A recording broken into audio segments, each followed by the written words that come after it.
Hey, welcome to the Game Changer Experience. We are so excited that you're here. My name is Josh. This is my wife, Jen, and we're excited to spend the next couple of moments together.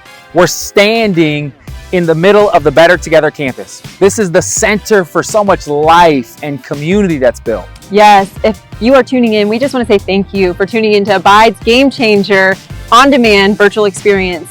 You should have received a box that has special gifts just for you. Sam Acho's book, a Game Changer mug, all the things you'll need to be the game changer we know you are. Man, I love gifts and boxes, and I hope that you enjoy what we give you. Every year we try to have a theme, and this year's theme is Game Changer. The idea of a game changer is someone like you who uses the influence God's given you to impact the world around you. For 34 years, we've seen a movement of impact because of individuals like you getting in the game and using the resources, the time, the talent that you've been entrusted with. And we're excited to celebrate those stories and to hear about ways we can continue to do that together. Yeah, as we look back at our mission to revitalize the city, one neighborhood at a time, through safer neighborhoods, stronger families, and emerging leaders, we just want to kick off this event by celebrating and highlighting all the good that has happened over this last year. Let's look back together.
Wow, what an amazing year it's been. So fun. I think of the leadership lunch that happened right here in this room, or the Global Leadership Summit, where leaders all over the city came to grow and learn together. Come on. We say it all the time. We truly are better together. Yeah. We couldn't do any of it without you. I mean, I think about everything that we do. It's a result of people getting in the game. Right. I think of churches like Love Church, who helped us with the block party, back to school block party, helped us provide 1,300 backpacks to community members, served a lot of food, a lot of smiles, a lot of fun. I think about the geezers, individuals who are retired, they're a little older from Christ Community Church, but they give their time to help us renovate spaces like Leona's Dance Studio.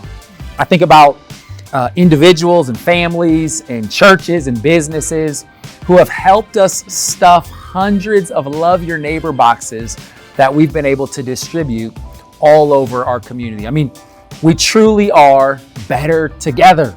I'm excited for you to hear my interview with author Sam Acho from the book Change Starts With You, the book that you received in your box. And his story, his message is so consistent with our hearts to lean into the fire and the pain that we see in our world and to be a part of the solution. And so in a moment, you're going to hear Sam and our conversation. But first, I'm excited for you to hear our story as an organization and how we've gotten to where we are today.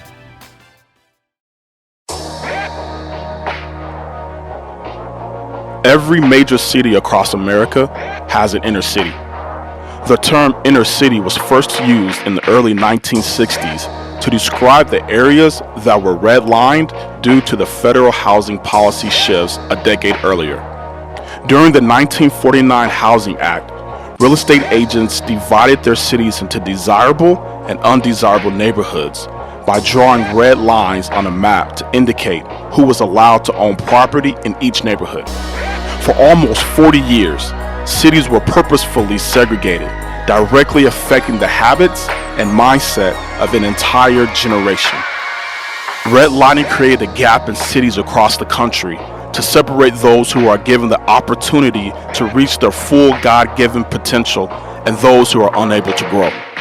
Over time, these red lines turned into red dots. On average, 40% of homicides in Omaha are in formerly redlined areas. Red dots represent not just one, but two lives that were taken from their families. Incarceration of Black and brown men led to fatherless homes and generational poverty. The negative aspects of the inner city are the results of the decisions of others, not solely on those who live there. Since 1989, Abide has been working to rewrite the stories of those who live in North Omaha. Our vision is that one day in Omaha, Nebraska, there will be no inner city, no place in our community defined by red lines or red dots. We know these generational challenges take a holistic effort and investment. For 32 years, Abide, along with countless partners, have invested in the revitalization of North Omaha by building safer neighborhoods, stronger families, and emerging leaders.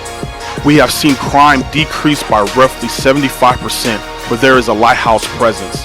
We have seen lives change through our Stronger Family programs and have empowered hundreds of leaders to live out their purpose to impact the world. Together, our neighborhood is better.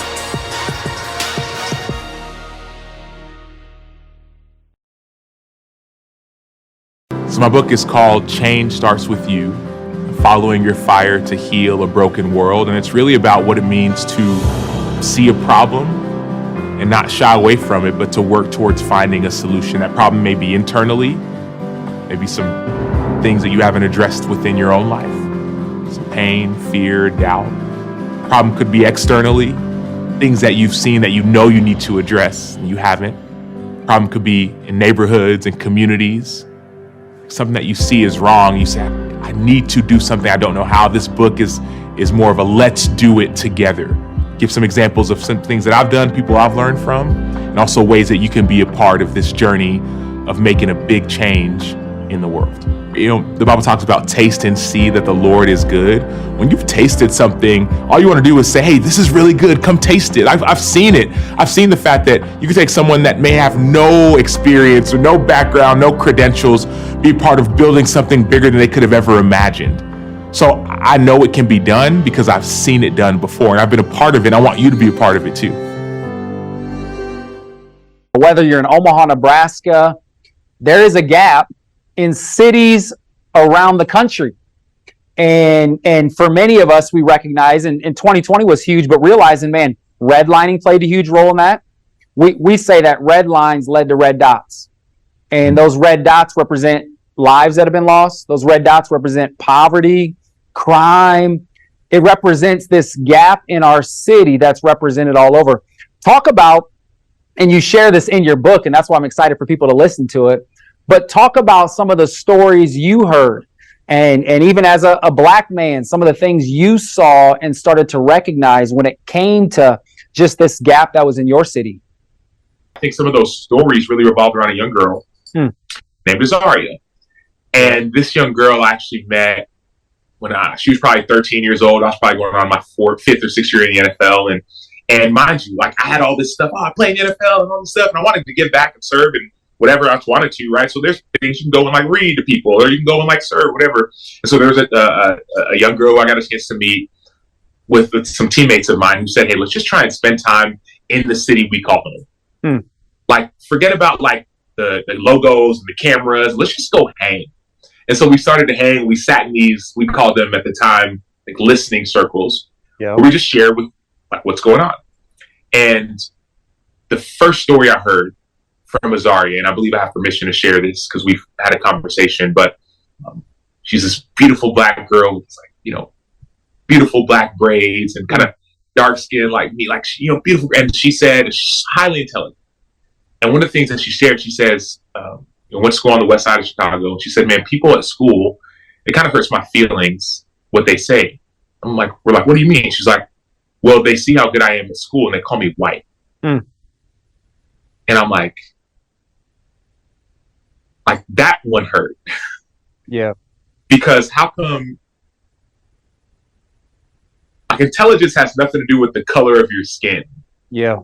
And so the fact that she was labeled as white because she is smart broke my heart. Because I believe I'm highly intelligent, right? Like there have been stuff, oh, you know, top 20 smartest athletes, whatever. It's like, and I've heard comments like that before. Yep. And so to me, this 20-something-year-old football player making whatever, and this 13-year-old kid on the west side of Chicago, like, well, we have a lot more in common than I ever would have thought. And that conversation was probably 2015, 2016, 17. Well, fast forward, her and even all this group stayed together. And when COVID happened, when George Floyd is killed, we're having more conversations about what we could do to make change, right? Some of those conversations around that, we did more listening circles, as your healing circles, everyone want to call them. There are some police officers who were like, man, like our job is to serve and protect, or protect and serve, and we forget about the serve part. Yep. Right? Some athletes saying, man, I thought I'd be immune to the racism. Or to like people looking at me some kind of way now that I make all this money, but I still feel the same things. I get profiled, I get pulled over.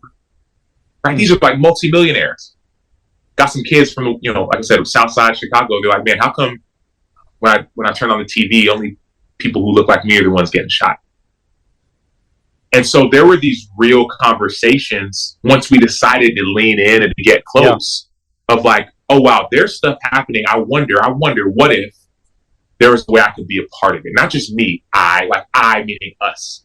Right? So whether it's through Abide in Omaha or in Chicago or whatever, what if I could be a part of it? And that first step, Josh, was just getting close. Like a lot of people don't even want to get close. When things start to go awry, things start to get dirty, ugly, and scary, people run away, but you run to the fire. Right? I want to be a person that wants to run to the fire, run to the situation. So, because my dad said this the other day at church. He pastors a church. He's a mental health, doctor of mental health, and a pastor and a businessman.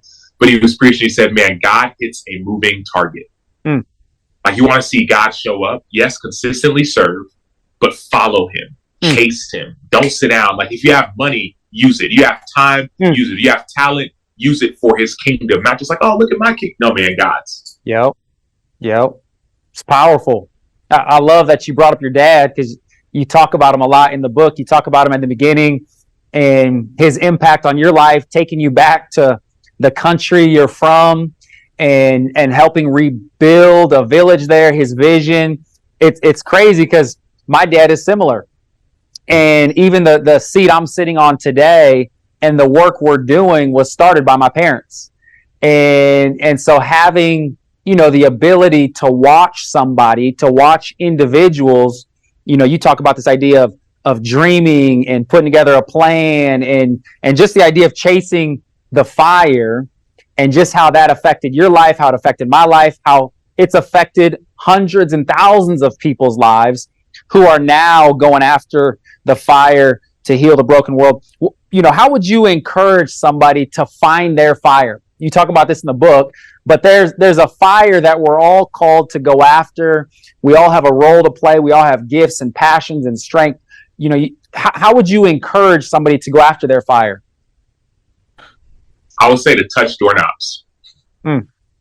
Touch doorknobs. What I mean by that is I haven't been in too many fires. I don't know. When I was a kid, I wanted to be a firefighter, right? But like I don't know if this is advised or not, but like when you there's a fire somewhere and you touch a doorknob, that doorknob will be hot.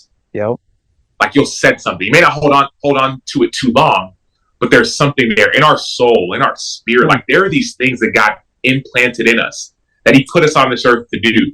And if we don't test them out, try them out, get close, touch the doorknob, we won't even know half of what God has in store for us. I heard I don't know who it was, but a pastor or somebody teaching say, "Man, I don't want to get to heaven. I guess I follow Jesus, but I don't want to get to heaven and meet the Lord and be like, man, I had so much more in store for you if you would have just asked, if you would have just taken that leap of faith, if you would have just spent a little bit more time with me and trusted me."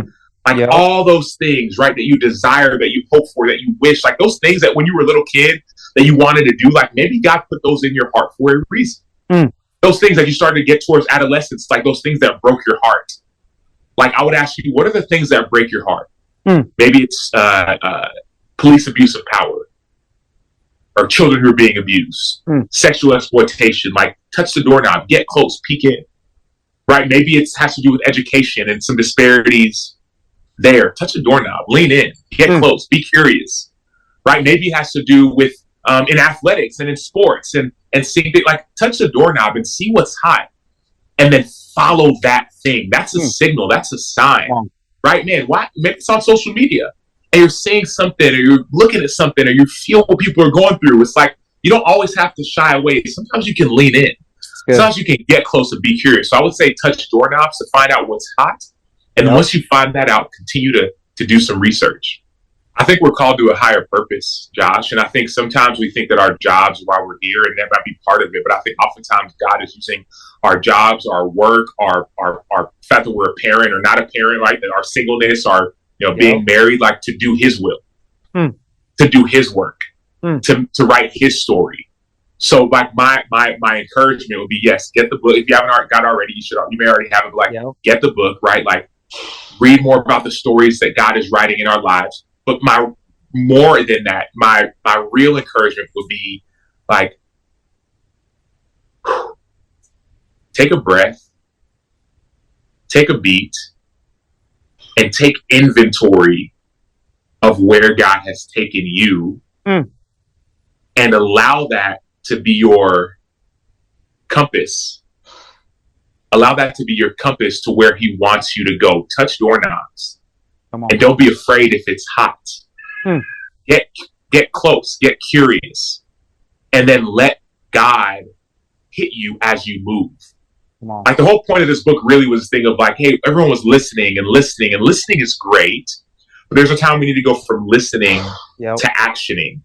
And Josh, you in action inspired me. Hopefully me in action will inspire others, and hopefully you, as everyone's listening, as we're watching, like us in action is inspiring another generation underneath us and maybe even above us as well. So let's go, let's move, let's do the work God has called us to do. But sometimes it starts taking a break. It's good. And like making a list. Right? A buddy of mine texted me, he's like, hey man, tell 20 people that Jesus loves them today. Or like write down 50 things you're grateful for. Like give that a shot and see what happens. It's good. Tell you, man, the world will change. Come on, man. Come on. Yeah. Take a break. Take some time to think, pray, ask, and invite God to speak to you. I was thinking back to around those same moments when, individuals like George Floyd, Ahmaud Arbery, we came up with a phrase because everybody wanted to protest. And we said, you know what? Let's not just protest, let's invest. And the investment is what you talk about here in this book. It's what you've done with your life. The investment is what we're calling people to do. Let's take action. Let's really take a step forward and see change happen. Let's not just talk about it. Let's be about it so that the world can change. My brother, Sam Acho, thank you. Thank you so much, dude, for taking the time. Seriously, wish we always had more time, but super grateful for you, all that you're doing, and looking forward to the next one.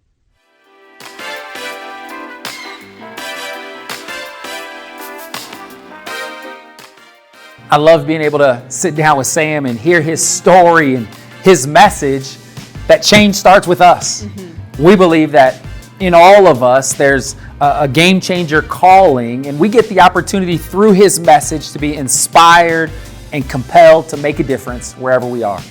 Yeah, Sam talks about the idea of pain being connected to our purpose. And someone I think about is Savina at Leona's. She's using her experiences growing up and what she didn't have to make a change and impact in the community.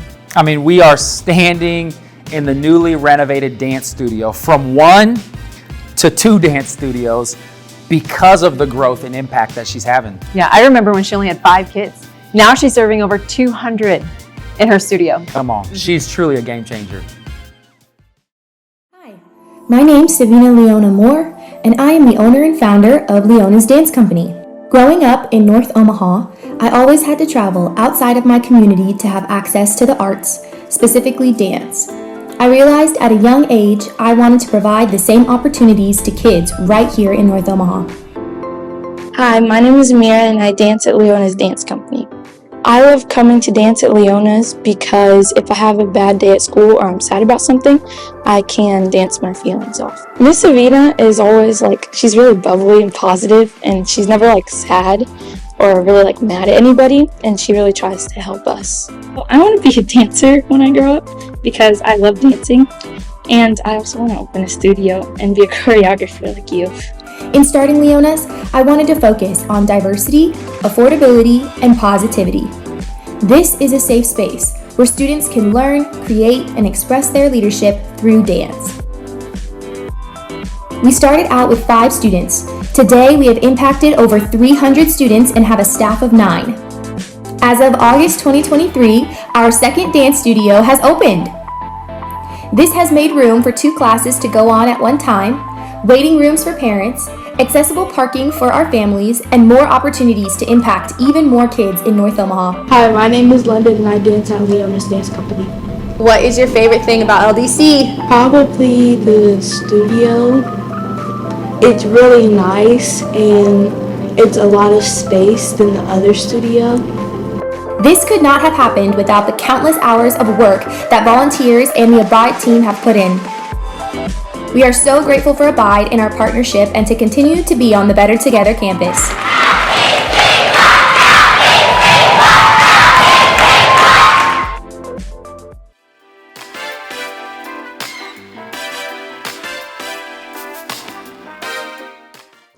Throughout our time, we've been talking about this idea of being a game changer.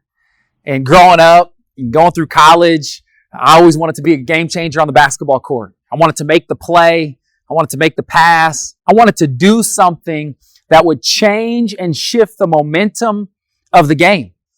And what I've learned is that we can be game changers not only on the court, but in the community. We can use what God's given us to impact the world around us. We know there are significant challenges right here in our city. Red lines have led to red dots. Individuals aren't having the same opportunities to reach their full God-given potential. There's a gap in our city, an opportunity gap, a gap of hope, a gap for people's future. But we know that there's a solution. And the solution is you. The solution's me. The solution's getting more people in the game so we can all use what God's given us. It's responding to Sam's message of following our fire, finding out where the pain is and being willing to touch doorknobs and get close enough where we can experience that pain. I think about when I was in college and being at the funeral of the 16-year-old boy who grew up across the street from our house. And I'll never forget being at his funeral and looking at his body and just being filled with so much emotion. And I felt like God started to ask me questions. Josh, how could you be a part of the solution? How could young men like that, how could their lives turn out different? What role could you play? I remember moving back to the community and Jen and I having experiences where young children were out in the neighborhood all hours of the day, at night. Nobody was there to support them, encourage them, make them food, prepare them for school. I think about playing outside one day with my family, and a couple of toddlers roaming in the neighborhood by themselves because nobody was there to support them. I know this, that when we get close enough to pain and to brokenness, we're compelled to be a part of the solution. Many of you have been a part of the work of Abide, and you've helped make it possible for us to have the stories that we've been able to tell. But I want to re-invite you. I want to re-encourage you to say yes. To say yes to God's call on your life to get in the game and to play your role. Whether it's through time, whether it's through resources, whether it's through the wisdom that God has given you. We couldn't do what we do without you. We couldn't renovate dance studios and create spaces for children to have opportunities in our neighborhood that they otherwise wouldn't have. We couldn't renovate gymnasiums where young people can have fun and learn the skills of sports and basketball and grow in their character and understand that they're leaders. We couldn't create fitness centers, and we couldn't create a campus that can become a place of hope and a place of safety. We couldn't renovate homes, lighthouses in neighborhoods that people could come to and realize, man, there's people that care about me and can get me connected to the resources that I need. I want to encourage you. This experience kicks off our end of the year Lights of Hope giving campaign. And the money we receive and the money that gets donated during this season helps us continue our work for the next year. And so every dollar you give is a part of a matching grant. It's a part of a matching grant where individuals have pre-committed to giving and being a part and want to make it possible for your investment to multiply. And so we say thank you to those who have pre-committed, and we want to encourage you to jump on board and be a part. In your box, you got a giving card. There's multiple ways you can give. You can fill it out. You can send in a check. You can scan the QR code. You can go to our website. However you feel comfortable giving, we just want to invite you and encourage you to give. And we want to let you know that there is impact on the other side of your giving. The Bible says it's more blessed to give than receive. And we know and trust you get to experience the blessing of what we get to be a part of together. I just want to say in advance, thank you. Thank you for listening. Thank you for opening your heart and your mind to what God is saying and speaking to you. Thank you for making a financial investment. Thank you for giving your time. We're here because game changers like you respond with a yes. And we're so grateful for where we've been, but we're grateful to continue to impact our community with you. Man, it's been so fun looking back on the impact just of this year and the stories. And I think back to 34 years and the impact of our organization. I'm here with my parents, the founders of Abide, and just so incredibly grateful for all that's transpired. Yes, looking back, we'd love to ask, could you have ever imagined all the impact that Abide has had? In a couple words, no way. No, we had no idea. No idea. You know, when we came into the community, we didn't have an agenda at all. Yeah. Right. And so where we're at today is just unbelievable. Yeah, I mean, it started with my wife and I, 5 little kids, and we had to figure things out. Yeah. We oftentimes talk about how God has to change us first before He uses us to change the world. Yeah. We weren't thinking in terms of changing the world because first God had to change us. Yeah. And that was pretty powerful. And I love that because it's so consistent with our theme of change starts with us. Yeah. Sam's book, his message, as we're changed, we get to be a part of the change. Yeah. You know, sometimes looking back is the greatest indicator of the future. As you look into the future, what gets you excited? What are you hopeful about? Well, I've noticed that I'm very hopeful about the future of young leaders. Yeah. And that diverse young leaders just raising up and making an impact in our community. And we're seeing it, but I'm excited to see how far they're going to go and the great things they're going to do. Yeah. I mean, 34 years, it was just a few of us. Yeah. And now to see the hundreds, the thousands of people that are getting involved, the young leaders. My wife and I were talking and about a couple young ladies that she's been mentoring over this last year. Yeah. And the healing they've gone through, and now they're ready to really get involved in the game and be a game changer themselves. Yeah. That's pretty powerful to see. Yeah. Well, it's amazing. You know, sometimes people see you on the stage or from a distance. Yeah. But obviously, being a part of the family, you guys are the real deal. And we wouldn't be here as an organization if it wasn't for you. And so I know we're forever grateful for the role you've played, for the people you've mentored behind the scenes, how you've communicated in front. So many people who are watching, who have been a part, who have really helped us get to where we are.